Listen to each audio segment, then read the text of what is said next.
வணக்கமுங்க. இன்றைக்கி நம்ம வீட்டில் என்ன விசேஷம்னு பார்த்தீங்கன்னா, என்னோடய அத்தை பிள்ளைக்குமே அண்ணாக்கும் பொண்ணு மாப்பிள்ளை விருந்துங்க. எப்பவுமே நீ மட்டும்தான் வணக்கம் சொல்லுவியா அப்படின்னு நம்ம வீட்டு பொடுசு எல்லோரும் சேர்ந்து வணக்கம் சொல்கிறாங்க. நாங்கள் சொல்கிறது பார்த்தா நம்ம சூதன் சேர்ந்து வணக்கம் சொல்லிட்டு இருக்கிறானுங்க. மேலெல்லாம் ரெடியாக இருக்குள்ளேங்க நம்ம பாட்டி கூட போய் போட்டோ எடுத்துகிட்டு வந்துடலாம்னு போனோமுங்க. நம்ம பாட்டிக்கு பார்த்தீங்கன்னா 102 வயசு ஆச்சுங்க. இன்னும் நம்ம பாட்டி ஸ்ட்ராங்காக இருக்கிறாங்க. அதுக்கப்புறம் நான் என்ன பண்ணுறதுங்க, நம்ம அந்த வேலையை பார்க்க வேண்டியது தானுங்க. ஒரு பலகாரம்ங்க, அப்புறம் நாட்டுக்கோழி வறுவலுங்க, அப்புறம் நம்மளுக்கு பிடிச்ச மட்டன் பிரியாணிங்க, இன்னும் நிறைய ஐட்டம் வச்சாங்க. சாப்பிட்ற அவசரத்தில் பூராத்தையும் வீடியோ எடுக்கிறதுக்கு நம்ம மறந்துட்டோமுங்க. நம்ம சுகந்தன் குட்டி தனியாக இலை போட்டு வெட்டிட்டு இருக்கிறாருங்க.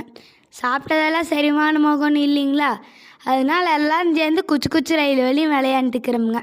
நான் இன்ஸ்டாகிராமில் போட்ட ஸ்டோரி பார்த்துட்டு எல்லோரும் உங்கள் குடும்பம் பெருசாக தம்பின்னு கேட்குறீங்க. ஆமாங்க, எங்கள் ஆத்தா கூட பிறந்தவங்க 7 பேருங்க.